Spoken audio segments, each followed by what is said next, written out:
An 18-year-old African-American male joined the United States Air Force and was assigned to Mountain Home Air Force Base and was a part of the Air Police Squadron. Upon first arriving there, the first goal that I had was for me to identify an apartment, find an apartment, so I could bring my wife and my new baby, Melanie, out to join me in Idaho. I immediately went to the personnel office, and in talking with the guys in personnel, they said, hey, no problem finding an apartment in Mountain Home, Idaho. The people down there love us because they know if they have an airman who's coming in to rent one of their apartments, they'll always get their money. And that was a really important thing. He said, so here's a list of people that you can call, and then they will then allow you to select the apartment that you want. So I got the list, I made the call. The lady answered on the other end, and I told her what I wanted. She said, oh, great, you called. She said, we have 4 or 5 apartments available right now. She said, do you want a 1-bedroom or 2-bedroom? Then she said, let's not talk about that. Just come on down, select the apartment that you want. We'll sign the contract, and you'll have keys in your hand to get your family out here right away.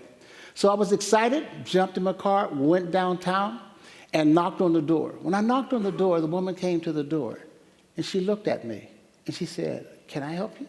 I said, yes. I'm the person who called about the apartments. I was just coming down to make my selection. She said, you know what? I'm really sorry, but my husband rented those apartments and didn't tell me about them. I said, you mean he rented all 5 of them in 1 hour? She didn't give me a response. And what she said was this. She said, why don't you leave your number, and if we have some openings, I'll give you a call. Needless to say, I did not get a call from her. Nor did I get any responses from the other people that they gave me on the list where I could get apartments. So as a result of that and feeling rejected, I went back to the base and I talked to the squadron commander. His name was McDowell, Major McDowell. I said, Major McDowell, I need your help. I told him what happened, and here's what he said to me. He said, James, I would love to help you. He said, but you know the problem? We can't make people rent to folks that they don't want to rent to. And besides, we have a great relationship with people in the community, and we really don't want to damage that. He said, so maybe this is what you should do. He said, why don't you let your family stay home? Because you do know you get a 30-day leave. So once a year, you can go home to your family, spend 30 days, and then come on back. Needless to say, that didn't resonate for me. So after leaving him, I went back to personnel and talking to the clerk. He said, Jim, I think I have a solution for you. He said, there's an airman who's leaving, and he has a trailer. He said, if you noticed in Mountain Home, there are trailer parks and trailers all over the place. He said, you can buy his trailer, and you'll probably get a really good deal because he wants to get out of town as soon as possible. He said, and that would take care of your problem, and that would provide the solution for you. So I immediately jumped in my car, went downtown, saw the trailer. It was a small trailer. But under the circumstances, I figured that was the best thing that I could do. So I bought the trailer, and then I asked him, I said, can I just leave the trailer here? And that would take care of all my problems. I wouldn't have to find another trailer park. He said, before I say yes to that, I need to check with management. So I got back to the base. He called me back, and management said what? No, you can't leave the trailer here because we have promised that slot to some other people. And that was strange to me because there were several other slots that were open, but it just so happens that he had promised that slot to someone else. So what I did, and he said, you shouldn't worry, Jim, because there are a lot of trailer parks. So I put out another exhaustive list of going to trailer parks. I went to one after another after another. And I got the same kind of rejection there that I received when I was looking for the apartment. And as a result, the kind of comments that they made to me, in addition to saying that they didn't have any slots open, one person said, Jim, the reason why we can't rent to you, he said, we already have a Negro family in the trailer park. He said, and it's not me, because I like you people. He said, and that's what I did too, I chuckled too, right? He said, but here's the problem. If I let you in, the other tenants will move out, and I can't afford to take that kind of a hit. So he said, I just can't rent to you. Even though that was discouraging, it didn't stop me. I kept looking, and I looked at the far end of the town in Mountain Home, and there was a small trailer park. I mean, really small trailer park. It didn't have any paved roads in it. It didn't have the concrete slabs. It didn't have fencing to proportion off your trailer slot from other trailer slots. It didn't have a laundry facility. But the conclusion I reached at that moment was I didn't have a lot of other options. So I called my wife and I said, we're going to make this one work. And we moved into it, and we became homeowners in Mountain Home, Idaho. And of course, eventually things settled down. 4 years after that, I received papers to move from Mountain Home, Idaho, to a place called Goose Bay, Labrador. We won't even talk about that. It was another big location, right? So my challenge then was to get my family from Mountain Home, Idaho, to Sharon, Pennsylvania. That wasn't a problem because we had just purchased a brand new automobile. My mother called and said, she'll fly out. She'll be with us as we drive across the country, and she'll help us manage the children. So she came out. Her and Alice put a lot of food together for the trip. That morning, we left about 5 a.m. Great trip, having a great time, good conversation. Somewhere around 6:30, 7 o'clock, we got a little bit tired. And said, why don't we get a motel so that we can rest and then have an early start in the morning?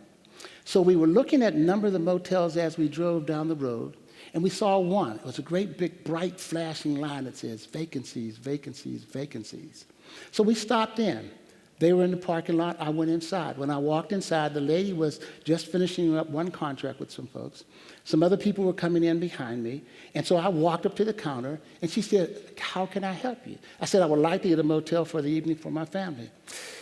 She said, I'm really sorry. I just rented the last one. We will not have any more until the morning. She said, but if you go down the road about an hour, 45 minutes, there's another trailer park down there. I said, yeah, but you still have the vacancies light on it. It's flashing. She said, oh, I forgot. And she reached over and turned the light off. Then she looked at me, and I looked at her. There were other people in the room. She kind of looked at them. No one said anything. So I just got the hint, and I left, went outside to the parking lot. And I told my mother, and I told my wife, and also Melanie. I said, well, it looks like we're going to have to drive a little bit further down the road to be able to sleep tonight.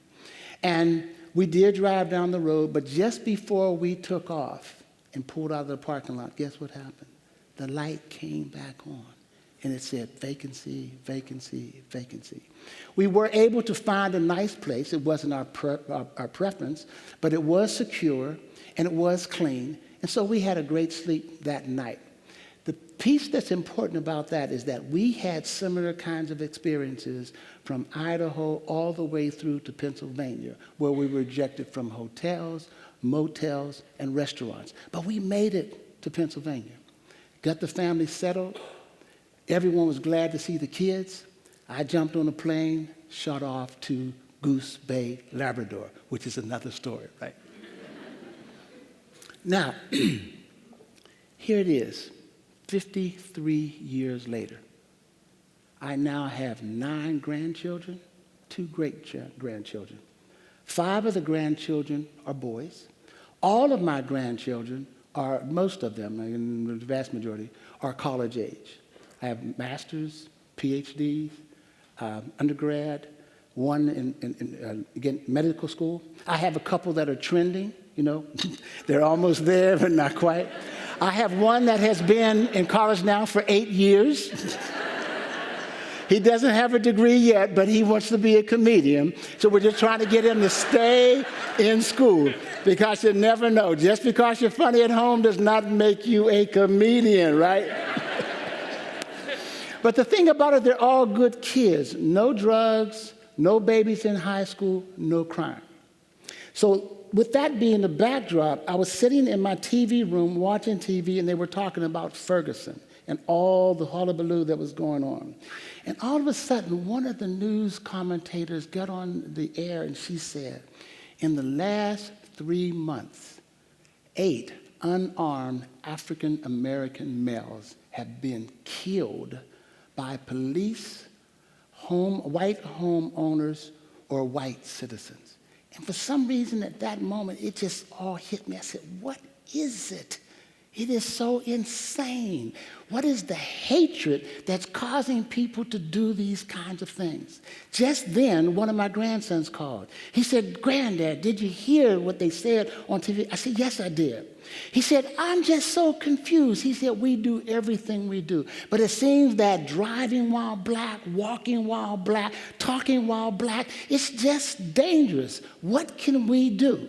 We do everything that you told us to do. When stopped by the police, we place both hands on the steering wheel at the 12 o'clock position. If asked to get identification, we tell them, I am slowly reaching over into the glove compartment to get my ID. When pulled out of the car to be searched, when laid on the ground to be searched, when our trunks are open to be searched, we don't push back, we don't challenge, because we know you've told us, don't you challenge the police. After it's over, call us and we'll be the ones who challenge. He said, and this is the piece that really bugs me. He said, our white friends, our buddies, we kind of hang together. When they hear about these kinds of things happening to us, they say, why do you take it? You need to push back. You need to challenge. You need to ask them for their identification. You need to get their numbers so they will know that there's those things that can happen to you, repercussions, as a result of the kind of things that are happening, the kind of things that are going on. And here's what the boys have been taught to tell them. We know that you can do that, but please do not do that while we're in the car, because the consequences for you is significantly different than the consequences for us. And so as a grandparent, what do I tell my grandsons?